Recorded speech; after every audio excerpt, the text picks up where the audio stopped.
The question today is, what is the best Halloween costume you ever wore? Or your favorite? Maybe it's this year.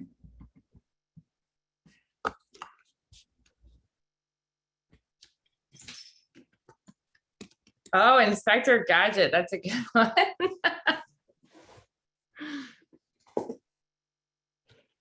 Box of Milk Duds. Really, Cheryl Ann? I would have loved to have seen that. If anybody wants to share pictures, please do.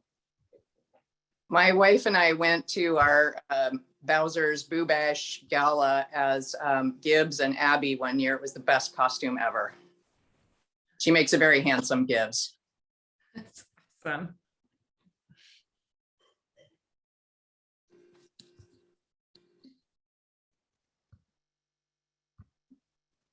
Chris, what does someone you can count on mean?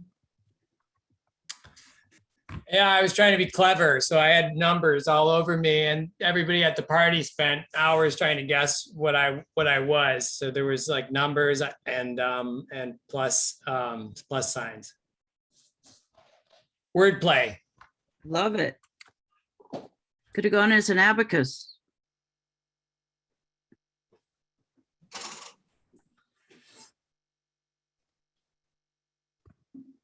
Princess and the Frog? Wow.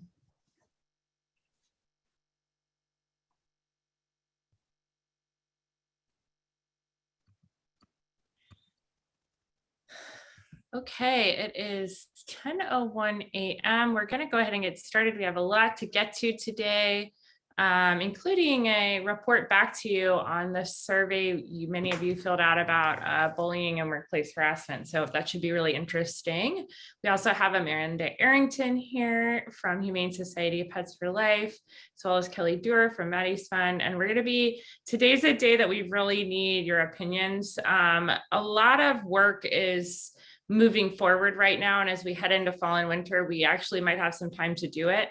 But we really need your guidance and insight. So we're going to be asking for your feedback on both of the main topics for today, so that we can move some work forward to bring it back to you.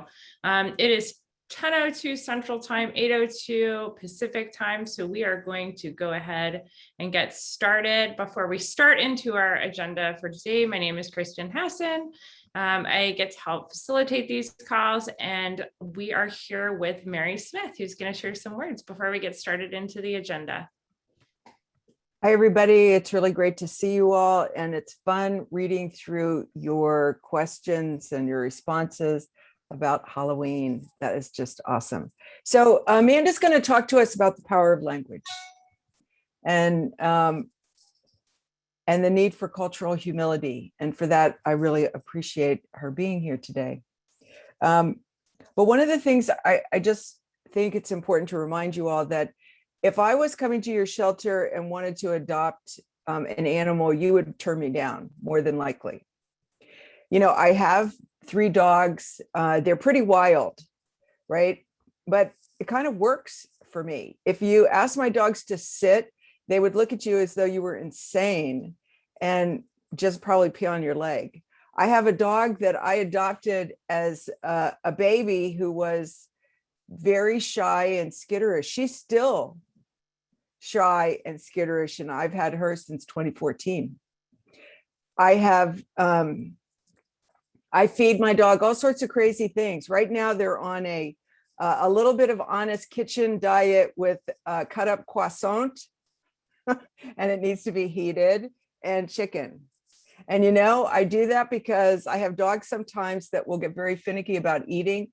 And when the universe is upset, like by rainstorms and things like that, they definitely need to have an enticement. And right now the enticement begins with C, croissant and chicken. And so that's what they get. Is it probably contributing to their overall unhealthy diets? Probably. Look at me. I don't give a shit. If my animals are happy, then I'm happy. And happiness gets defined by them, not by me. Sometimes they pull me when I walk, and sometimes I pull them when I walk. So it kind of balances out. What I'm trying to say is that on paper, I don't look like the right kind of adopter for most of you. So I would encourage all of us to think about every time we go to make an assumption about people, places, and things. An assumption is just a nice word for a judgment, which is just an overall word for how our biases come into play. But if I didn't start from the negative and instead started from, as this person in front of me or the situation in front of me, if I thought about it in terms of an asset or a benefit, what could I get from it? And I think that's how we start to retrain ourselves to think of the world in terms of possibilities and to think of the world in a way that we can be much more accepting. And that's accepting, not accepting, but accepting people where they are so that we can respect people where they are. So just some food for thought today. And tomorrow morning, you can think of me at 5:30 a.m. cutting up pieces of chicken and croissant for my dogs. And I should tell you all, I don't eat chicken. I don't eat meat. I don't eat any of those things, but my dogs do. So they get it. And with that, I'm out. Thank you so much, Mary.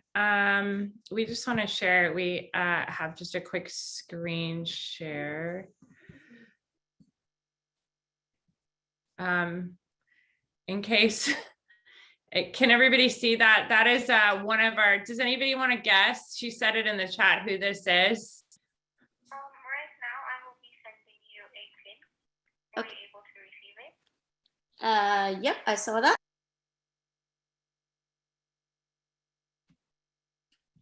That is Cheryl Ann.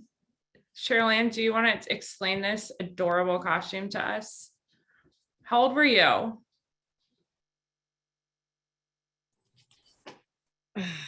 I can't unmute. You're unmuted. Oh, you can hear me? Uh-huh. Oh, good. Then I'm glad so I probably was, I don't know, maybe 13 or so. My mom was the best costume maker and the best homemade pizza party thrower you could ever imagine. I was a Kool-Aid. I was the Kool-Aid man one year as well. But the Milk Duds was my very favorite one. So she was a great costume maker. So cute. If anybody else wants to share photos, we'd love to see them. Okay, well, we're going to get right to it today. Hope everybody's doing well. I'm so glad to see so many of you here for these important conversations. I want to start with Jamie. Case, you're here with that graphic for us, correct? Yep. I will share my screen if you'd like. So you'll recall that we did a survey after the 2 meetings on we had on bullying and harassment. We had 175 responses, and this is not a long item. We're just sharing this quickly today, but we wanted to report back to you what you told us about what you have faced in your shelter. So this was sent out to this group. It was sent out via social media. So Jamie, go ahead and tell us what we learned from doing this survey.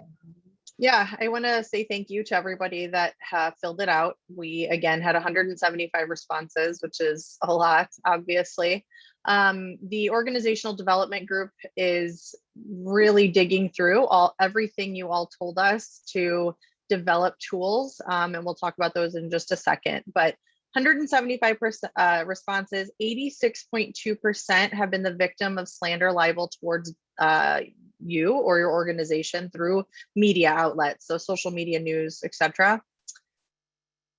This is in regard to threats, harassment, and bullying. 74.7% said that was online. 70% also received in-person threats, harassment, and bullying. 78.2% say harassment and bullying was in response to organizational policy and or decisions out of their control. So not something that you can control. And so those are the high level responses. There were a lot of open-ended questions, and we are taking those open-ended questions and really trying to put together resources and tools and a repository for everyone to be able to utilize in a time of crisis. We will have position statements, proactive tools, reactive responses. We're going to be sharing resources for mental health. We're going to be building communication tools. So if somebody is coming at you about a certain policy or something like that regarding, say, community cats, we want to be able to give you communication tools to go back and to respond with. And then also establishing peer-to-peer support during crisis. So really giving everyone a place that they can talk freely and talk to their peers about what is happening. So we're excited about that. And we're always looking for new folks to join org development. Anything else anyone wants to share that might be in that group?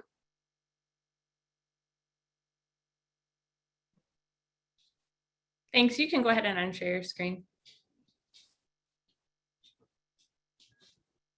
Thank you so much. So the Human Animal Support Services Organizational Development Working Group is working on this. We're going to put the link in if you do want to join that group. We still need more folks working on this issue, and the numbers are surprising even to us, but we know we've lost, I think we have lost 4 directors over the last month and a half, and all of those were due to either like workplace conditions or being sort of pressured out due to things like change.org petitions and other kinds of online harassment. And so we know this is not getting better. It seems to be headed in a negative direction. And so we're working to support animal welfare leaders and staff of all levels who are facing this kind of treatment. Any questions on that? Anything anyone wants to add? I want to add something. I would like us to also, we're a coalition of rescue organizations, as well as nonprofit or organizations and municipal organizations. I, for one, have always worked in the municipal realm, and I have had both direct in person, online, through email and social media, direct life-threatening threats and bullying because of decisions that had to be made around public safety and that cost animals lives. And I think that needs to be addressed as well, that these are not easy decisions that we make. It's hard enough on our psyche to have to order an animal destroyed because they've mauled somebody and their owner's a jerk. But sometimes we have to make those decisions, and being supported by our community that we work in and not attacked by them is important for our mental health and quite frankly, our safety. So, and it's been, a lot of the threats that I've received were started by other rescue groups or people in the rescue community that have been exploited on social media. Thank you for sharing that. Yeah, I mean, I think one of the things that we've kind of talked about a few times is that we're really distinguishing between advocacy and critical feedback and bullying and threats and harassment. So they're two very different things. And this survey really focuses on the bullying and harassment. So yes. Thanks for sharing that. I want to, does anybody else have, we have just a minute. Does anyone else have anything they want to add? This is David Smith from No Kill, Colorado. I actually just put something in the chat because I've been thinking about how we have to separate advocacy, just what you said, Chris, and advocacy, and there are trolls out there, right? We know that at the same time. And because I know that I've gotten lumped in through my advocacy as someone who, was attacking people, which I don't think I don't think you can find any evidence that I've ever attacked an individual person on their character or anything like that, but with things like performance and those kinds of things. And I see that there's a backlash component to that I'm trying to figure out, and I'm trying to get my head around how to define advocacy, and then the people that we're talking about that are actually threatening people.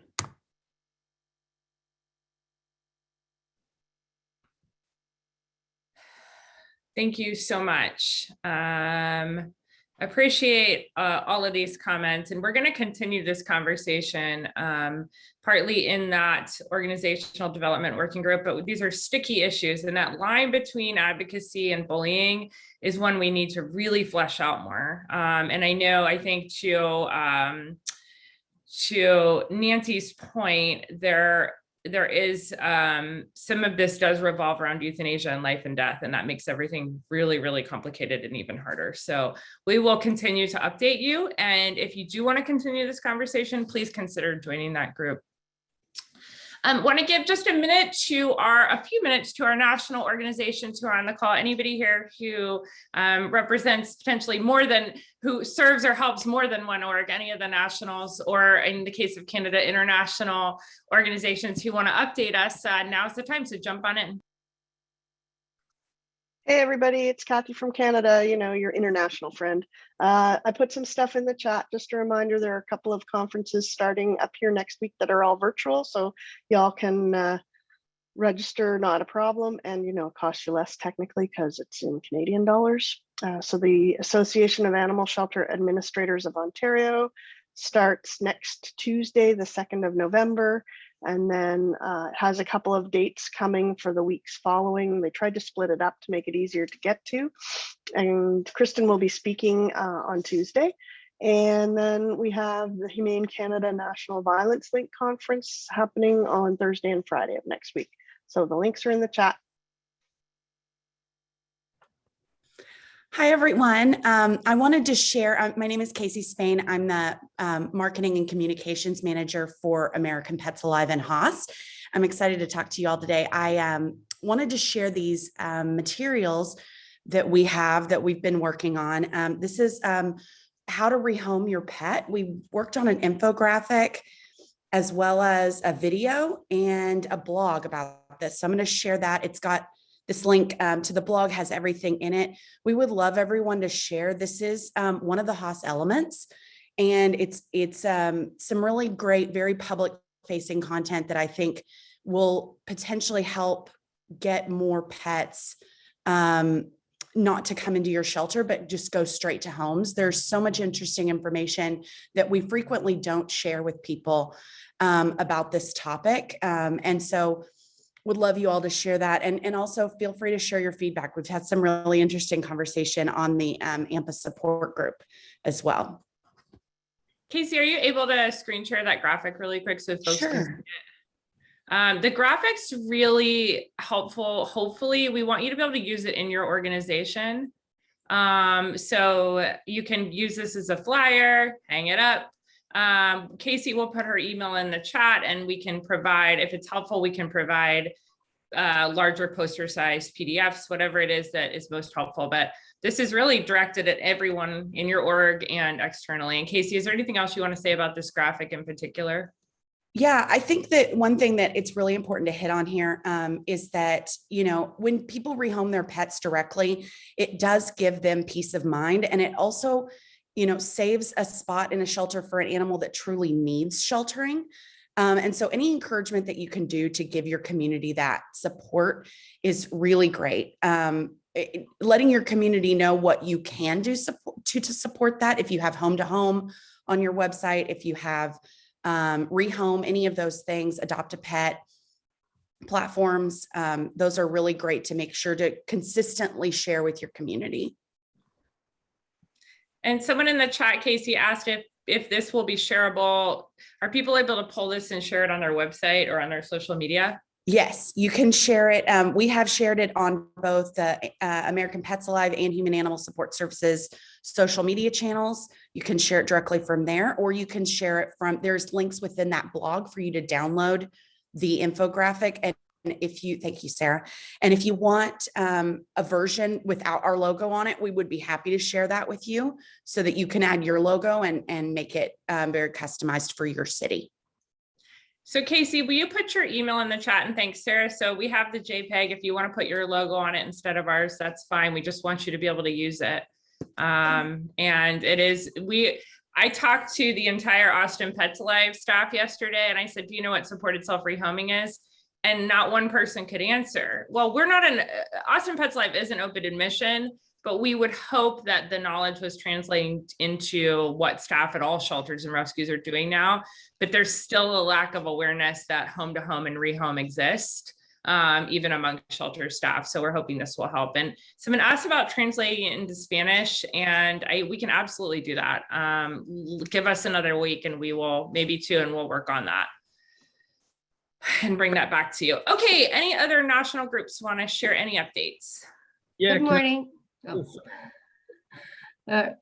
morning. This is Jerica Owen from NACA. I just wanted to take a quick second and introduce our new board members. Earlier this month, we had a very successful election, and I'm happy to share with you all just the board members. So I'm going to introduce to you 5 new board members. 4 actually are new. 1 is returning. We have Mike Wheeler, who was reelected. We have, Mike Wheeler is from Cabot, Arkansas. We have Trey Law, who is the Director of Field Services, a Lifeline Animal Project in Georgia. We have Michelle Schreiber, who is from Montclair Township in New Jersey. Alexis Pugh, I often see her on these meetings. She is the Director at Memphis Animal Services. And Daniel Acuff, who is with Brandywine Valley SPCA. So we're very excited on the future of NACA with our new board members. So that's all I have. Have a good weekend, everybody. Hi, I'm Becky Hawk, and I'm with the Moran Company, and I want to thank you for allowing me to be a part of your meeting this morning. We are doing a search for the next CEO of the Animal Foundation in Las Vegas. I will go ahead and put the link to the position profile and the application in the chat so that everyone can view that. We're looking for a strong leader in the animal welfare world that is willing to go out and be a part of the community, as well as be a great leader for the people who are involved with the Animal Foundation, both volunteers and staff. So if any of you are interested, and or if you know of anyone who would be a great fit for this opportunity, I'd appreciate you sending the information my way. How you doing? This is Mike Bricker with CARE. I just have a couple announcements. One of our announcements is that we have 6 schools that will be recipients of the Jody G. Blackwell Scholarship. We're going to be announcing those schools on Giving Tuesday. It was an amazing response to that scholarship. I think we raised close to $87,000 that will be distributed. So we're excited about that. Also in February, we'll have our 2nd annual Black History Month series. We have some awesome topics that we're going to announce probably later this week or early next week. And one of the sessions will be led by Johnny Jenkins and another by Mwenny Rudd of CARE. So stay tuned for that. And we have a Facebook Live this Monday featuring former outreach directors from Philadelphia and Atlanta. It's going to be an amazing Facebook Live. We've done a few of those lately, and we've had a great response. So we're going to continue that. And then, as always, to join the Caregiver Circle, just text CIRCLE to 52886 to join our movement. So thank you so much. And that's all I have for today. Thanks, Bricker. Good morning, everyone. Happy Friday. I'm going to be just a quick announcement from Kristen and I. We are getting ready for next year's agendas, and we really want to hear from all of you. The folks that are on this call are really the ones driving the work in animal welfare. So I'm going to drop a link in the chat, which is a way that you can submit yourself or anybody else that you feel would be a great presenter going into 2022. And we're hoping before the end of this day, we'll have at least 5 or 6 submissions from this group so we can start getting you all presenting on these calls. Thanks. I have a couple of announcements. I'm from Minneapolis Animal Care and Control, and we are a very progressive agency, a municipality agency that has a lot of support from city council and from our community. And we are building our animal safety net program, have been for the last couple of years.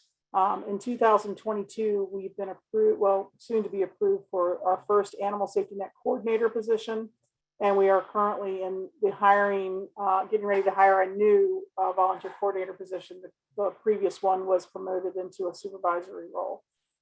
So I would just like people here to keep an eye out in Minneapolis for those those positions, I will be doing a national search, and know that Minneapolis these are high paying positions. So we pay very well here, although it is a bit of a complicated city at the moment, but the division itself has incredible culture, and it's a great team to work for. So just keep an eye out in Minneapolis. I will send links to this when they open to this group on Facebook.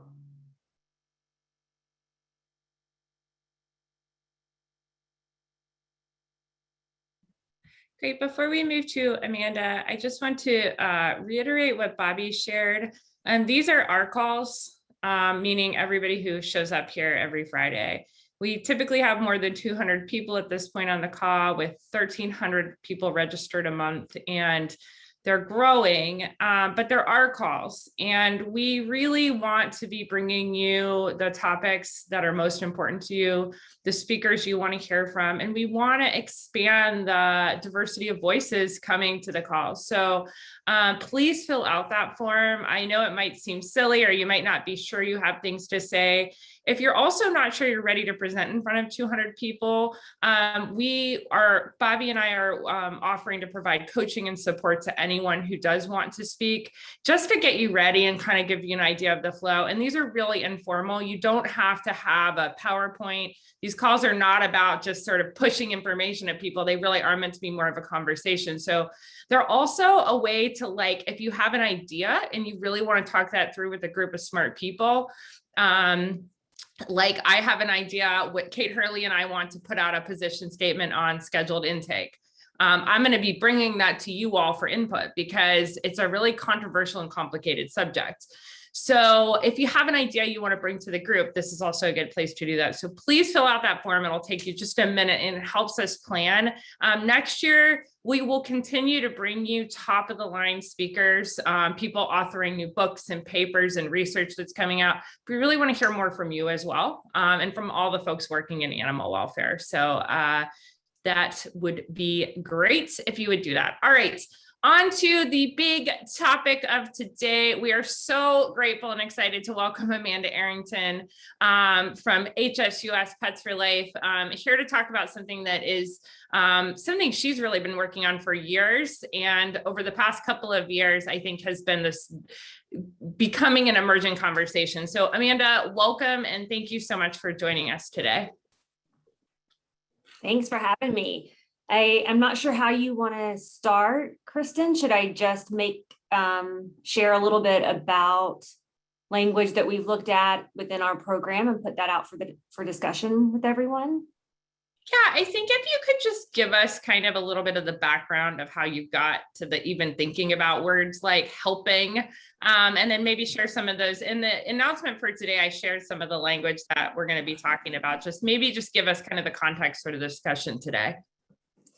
Sure. So in the beginning of the Pets for Life program, when we were testing out a lot of different methodologies for outreach and how to engage with underserved areas and to connect with people and pets that hadn't been officially a part of the system of animal welfare before, we realized pretty quickly that some language that was foundational to animal welfare and that was used frequently, it was sort of just accepted as a default, didn't quite translate when we got sort of outside of the animal welfare bubble. So when we were thinking through and considering the varied perspectives and backgrounds and experiences that people we were connecting with and facilitating services for, it just made us stop and think. And we really wanted it to be deliberate in the language that we used and to not use language in different settings. We wanted to be consistent. And so we didn't want to use sort of one set of terms when we were fundraising or we were promoting to our supporters, and then use different language when we were doing community outreach or providing services. And it wasn't easy in the beginning because there are a lot of words that again are just accepted and really commonplace within animal welfare, that we had to think through, and we sort of had to look inward and have some dialogue with ourselves about what we meant by words, about potential negative consequences of language, or how things could be interpreted by a wider audience. So there were a couple of words that came up pretty immediately that we were like, okay, we're going to eradicate this from our communication and our conversations. And then, thinking through like, what are the alternatives? How can we still express some of the things that are important in the work that we do, but it being more inclusive and more considerate? So the two big words that came up for us first, and I think they were kind of what spurred a lot of the thinking, and then sent us into a direction of looking at every single word that we say and being really, really careful about it. But the two words were educate and responsible. And so we were using, and we saw other people, talking about how we needed to educate folks on how to care for their pets, or how we needed to educate the community. And this is, again, sort of specific around our type of program.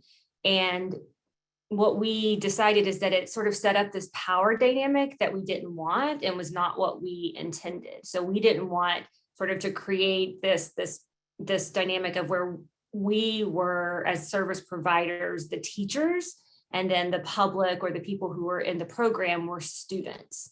That just created a hierarchy that really didn't feel right and wasn't what we were intending to do. And so we knew we were sharing information. We were sharing information with communities that hadn't been positively engaged before, that weren't aware of where services were or what services might be available. So it was important to share that information. But we made that what might seem like a nuance, but a change in that language, that we wanted to share information with people and engage people in a positive way, and that we were not the educators and the community weren't our students.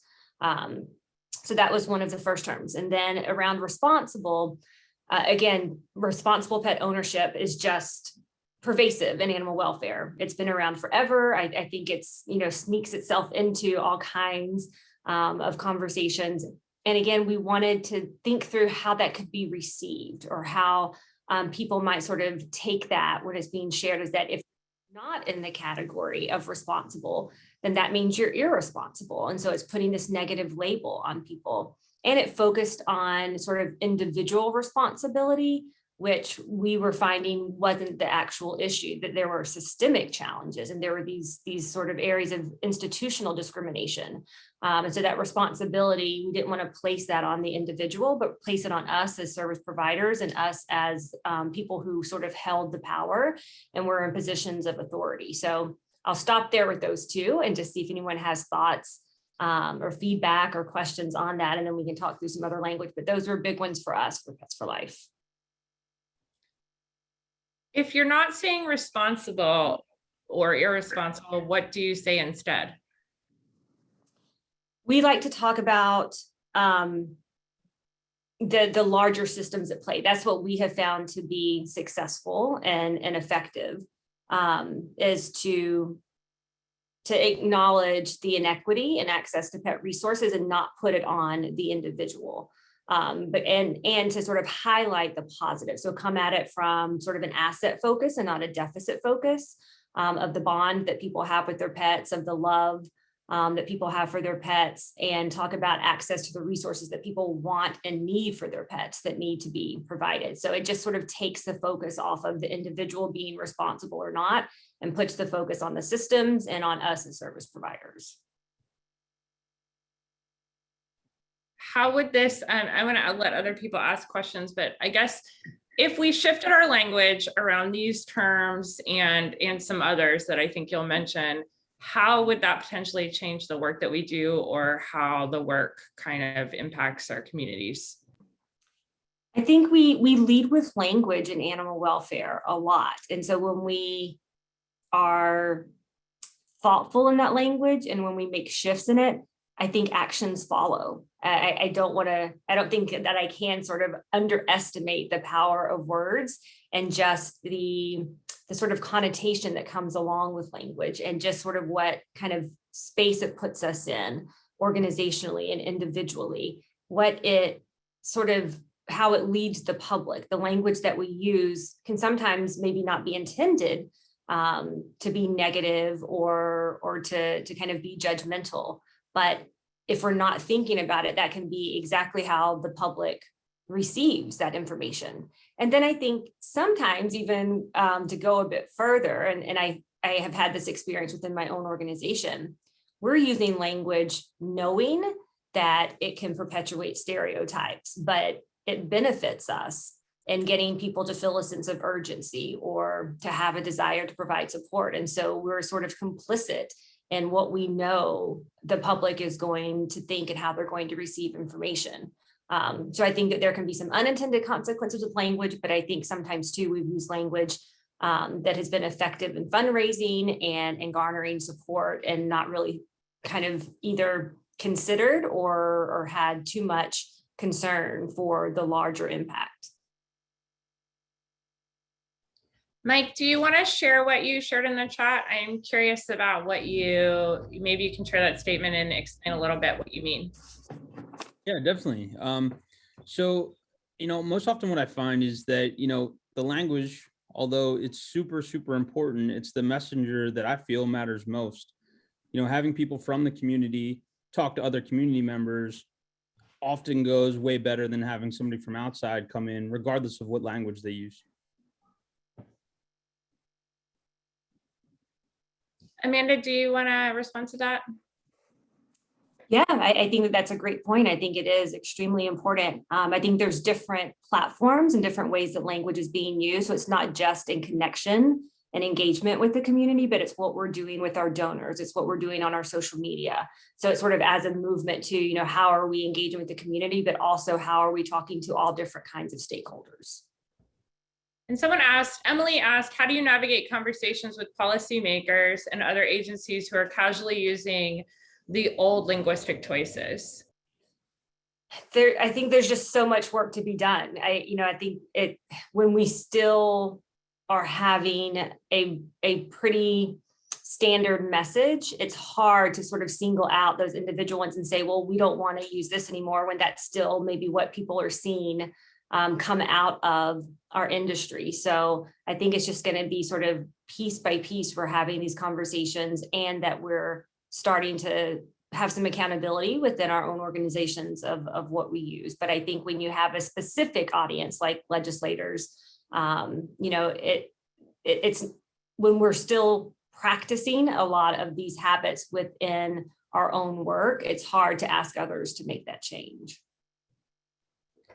Okay, this is a tough one, and I'm curious what you have to say about this, Amanda. So I don't know that eradicating educate and responsible is as critical as shifting the responsibility on the animal welfare organization to be providing education and well-being resources to every pet owner.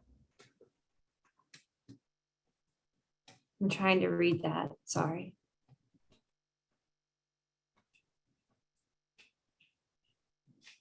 Dana, can you talk a little bit about what you mean? I'm not sure I quite understand. Hi. I think it's going to be difficult to get all of these organizations to stop using those words specifically, because as you were saying, like, the intention is genuine.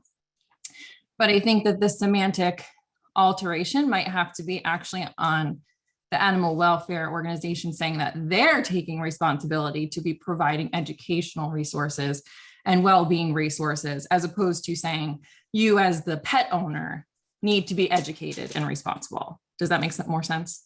Like shifting the actual narrative so that the responsibility and the platform is being put, the weight is being put on the animal welfare organization to provide these things, as opposed to the animal welfare organization saying, hey, we're giving you an animal, now we expect you to do A, B, C, D. It's holding themselves accountable to the same standard of like, we need to be providing these things for you so that we can help make sure that you're giving the best care as possible for your own situation. So I guess my point was, I don't know that it's necessarily about like eradicating those words, but in the way that you're pointing that word, whether it's inward or like towards everybody else. Yeah. Right. Yeah. Yeah. I think that's a great point, that maybe the words themselves, if they come from a different place or sort of, again, are pointed at, right, a different audience, that they can have different meanings. But I think that that's sort of to the point, is that words do hold a lot of meaning, and so how they are used. Yeah, for sure. Okay, so we told you we were going to ask for your thoughts on this, and we're hoping that now in the chat, Amanda's going to talk about some of the other language that they're rethinking. And as she is, can you enter any words in animal welfare, regardless of what they're about, any language that we use that you think needs to change? So my number one is animal control. I think we absolutely have to stop saying animal control, period. What do you think we need to either stop saying or change how we say?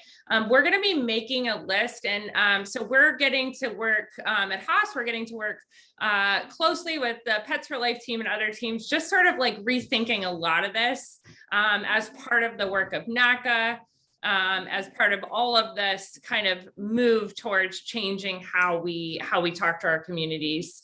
And how we write our policies and how we train our staff. This language is at the heart of so much of what we say. So these are great examples. Oh my gosh, so many good ones. Underserved, adopt, don't shop, reclaim, rescue. Oh, these are awesome. Outreach.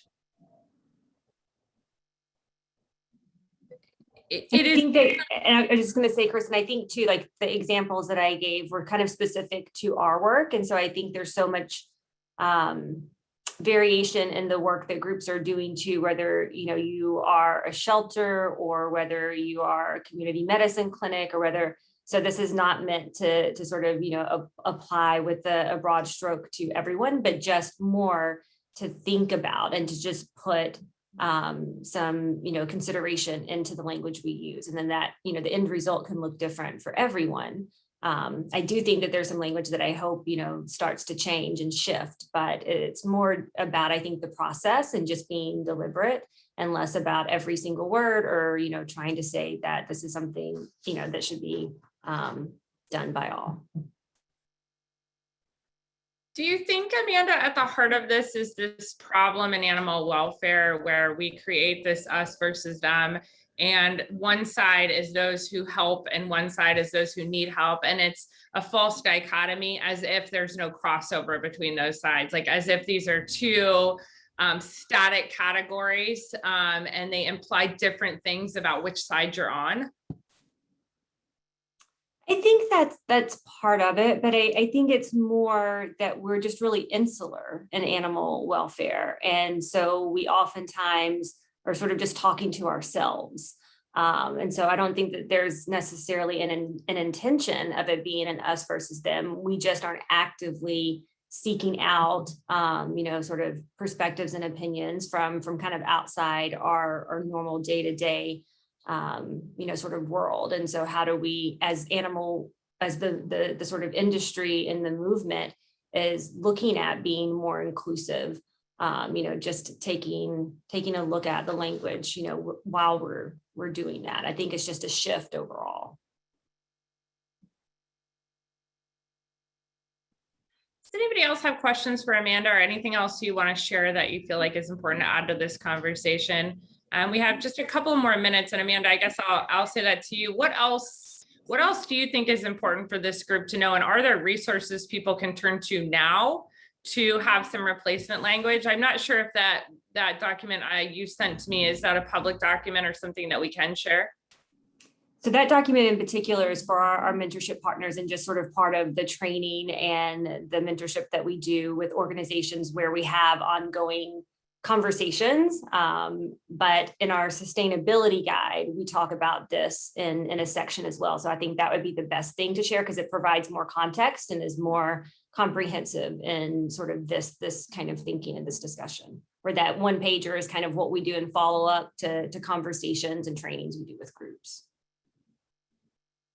Rebecca just asked a really good question. So how do we describe what we want to accomplish in the community?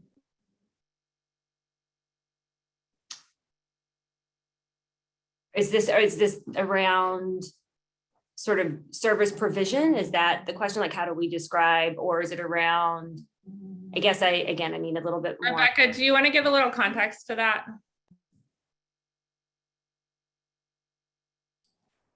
Sure. Yes, it's around service provision. It's around what Pets for Life is doing. It's around what we're trying to accomplish for in providing access to care. What do we call it? Are we if we don't talk about underserved, we don't talk about at risk, we don't, I mean, what do we call it? What is it that we're trying to do? If we want to take ourselves out of the hero role and put ourselves on and level the playing field so that we're not like rising above our community, what do we call it? Where we have landed as of late, and this is, many iterations into our work, is again to highlight systems and to talk about sort of the institutional, economic, and racial injustice that exists and how that impacts people and their pets, and sort of the inequity in access to pet resources that creates. So that's generally how we have been focusing on it as of late.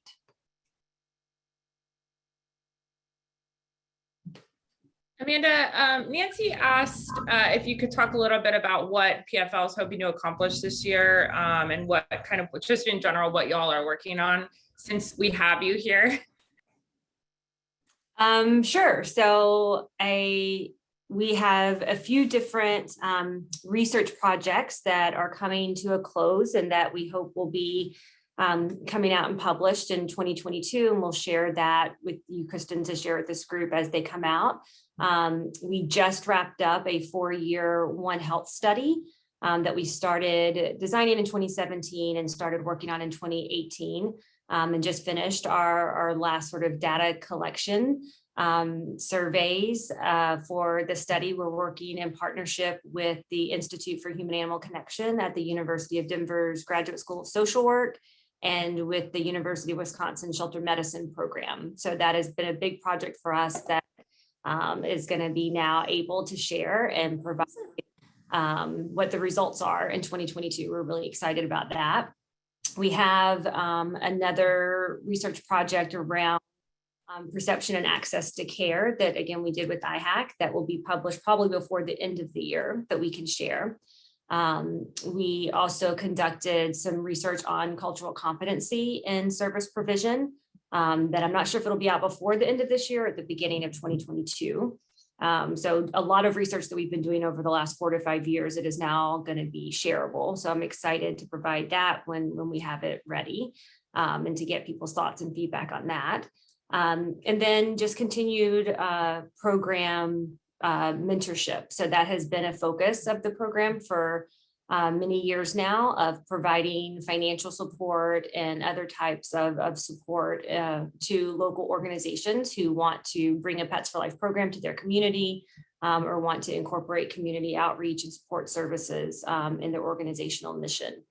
So we have a team that works on that day in and day out, and trying to reach groups that are interested, that are ready, and just need some sort of help, whether it is financial or just sort of in philosophy and training for their staff.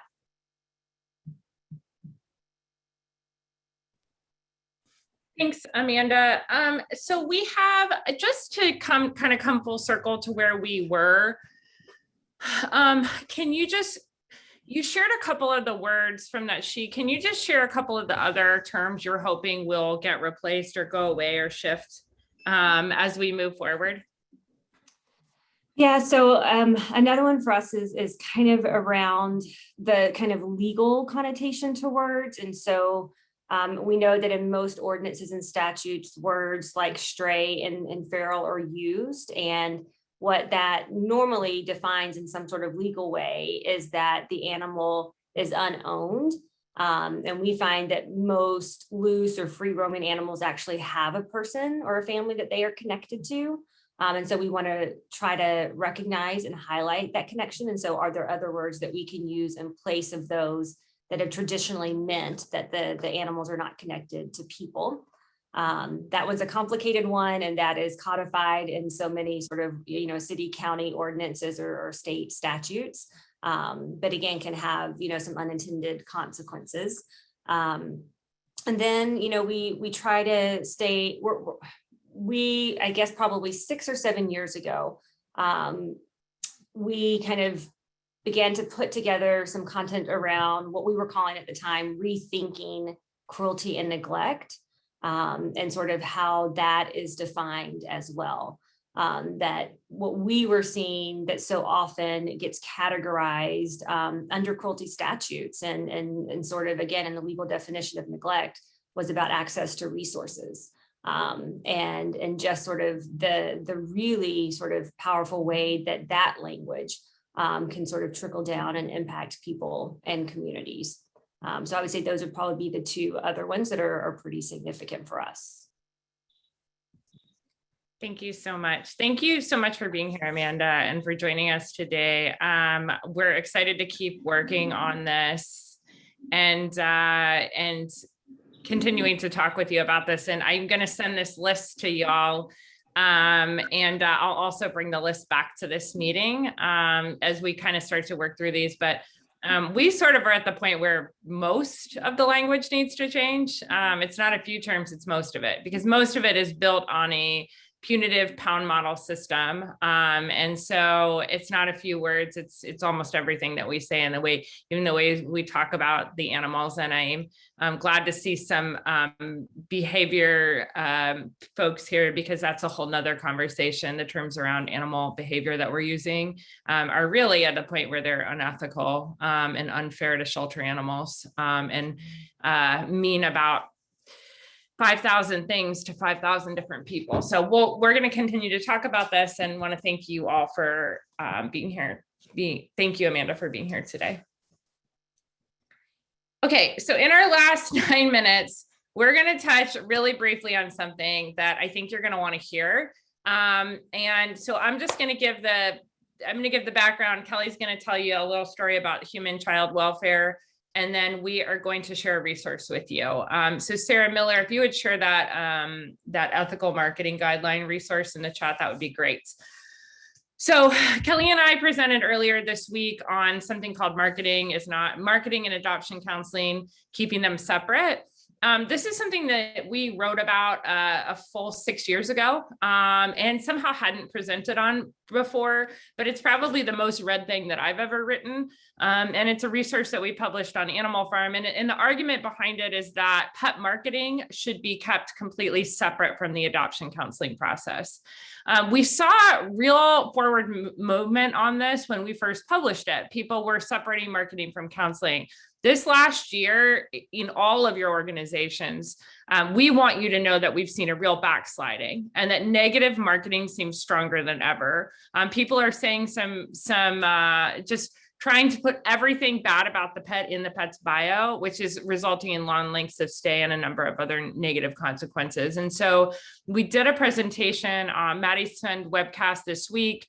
We had 500-600 registrants. It's been viewed by hundreds of people. So if it's helpful, please share it. But we also created a document that you can use in your organizations. And this is based on everything that we're seeing happening in marketing right now. So you might say, I don't know if I like this idea. I'm not sure how I feel about positive only marketing for shelter pets. Don't we need to tell the public everything? We're not arguing against transparency. And in fact, half the presentation is that you actually need to be more transparent in many ways than we're being. We need to be fully transparent with our adopters and fosters, just not in the marketing phase. But I want to turn it over to Kelly to share a personal story. And so Kelly, I'm hoping you can talk a little bit about your personal story, and then what you've learned about human child welfare, and why we so much believe in that marketing and adoption counseling should be kept separate. Okay. Hi, I'm Kelly Dewar. I'm a foster care specialist for Maddie's Fund. I started out in the child welfare kind of system. I worked with an organization that brought kids from Colombia and Russia to the US temporarily and helped them to find adoptive homes. And they were all older children who had less likelihood of being adopted. The founders of the organization were in marketing, and they theorized that of the 8 million kids out there who don't have any family at all to be with, that they would be able to find families easier if we brought them here and they got to know people, as opposed to being, in another country or, in a system that you can't quite get to. So they, my husband and I were in our late 20s, and we were like, we can host 2 kids for 6 weeks. 6 weeks, we can do whatever. So we did it. We brought them, we found them an adoptive family and a backup adopter and a backup for the backup. And then we decided we were going to adopt them. So we did, that was about 16 years ago. And I'm going to show you really quick. I spoke with my daughter, and she has given permission for me to share this with you today. This is her Orphanage Bio. I'm not going to read it word for word, but her bio basically says very basic things about her. She likes tomatoes and her doll. She doesn't like broccoli, eggplant, or running. She doesn't have parents, and it makes her sad. She wants to be a doctor, and that tiny thing in her arms is actually a baby piglet. And so this is what we were given immediately when we were considering fostering her and her brother. What the child welfare system does is they give information on a continuum. So if you need to know it, they give you the information. Once we decided to foster these children, we were given longer bios, like maybe 2 to 3 pages. When we got into Columbia for the adoption, we got more. And after the adoption, I was able to get about a 6-inch thick binder of every single thing that ever had happened to my kids in the system. I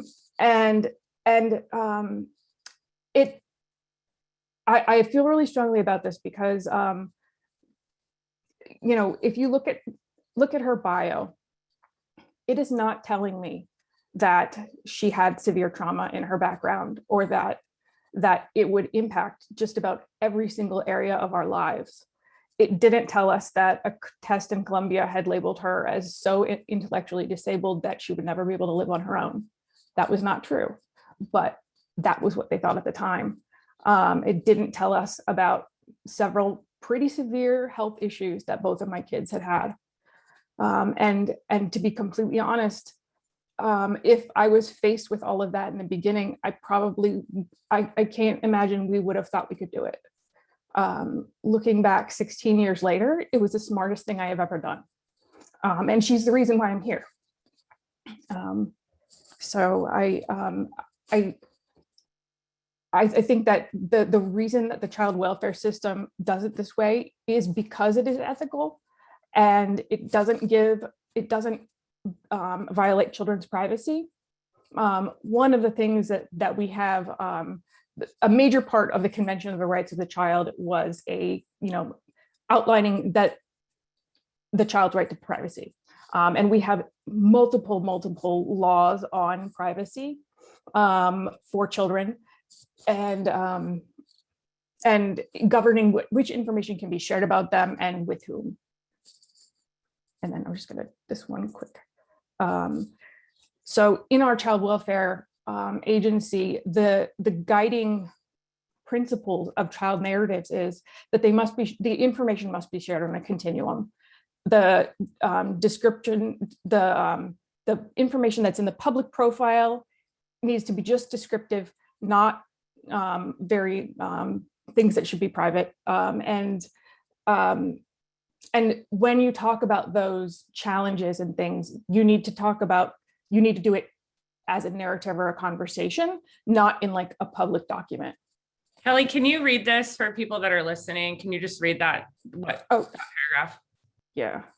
We believe that the information about children must be shared on a continuum, with positive, descriptive information in the public profile available to all, and information about the challenges and support needs provided to home study families only through private narratives and conversations.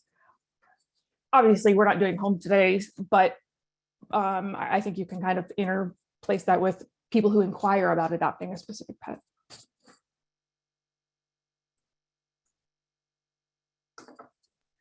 So in the child welfare system, I know we're running out of time and we may continue to talk about this, but in child welfare, there is a universal standard of privacy, and it is done in order to protect the safety and dignity of children. And so that's what Kelly and I are arguing should also be a right of shelter pets. And so there's 4 main arguments against this: transparency, public safety, time that needs to be saved, and there's one other. And so the document that we shared goes through all of those and our responses to all of those. But we are hoping to see that marketing continue to stay positive and not see a backslide here, but we're going to need all of your help and buy-in to do it. So we may bring this back to you next week or the following to get your input, because it's going to be you leading your staff and your teams that make this happen. And yes, Sharon, that's really well said. Using the same rules for all family members and truly treating pets as family. Okay, we are out of time. I know we're going to start to lose people. Happy Halloween. Have a wonderful, safe weekend.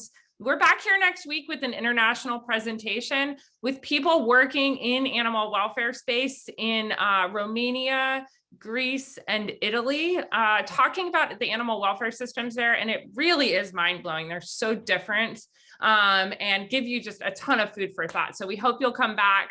If you do have leadership staff you want to bring who are doing innovation or changing things in your organizations, this is a great topic for them. So Kelly, thank you. It sounds like your story really moved everybody. Amanda, thank you for being here. And thanks everybody. We will see you back here next week.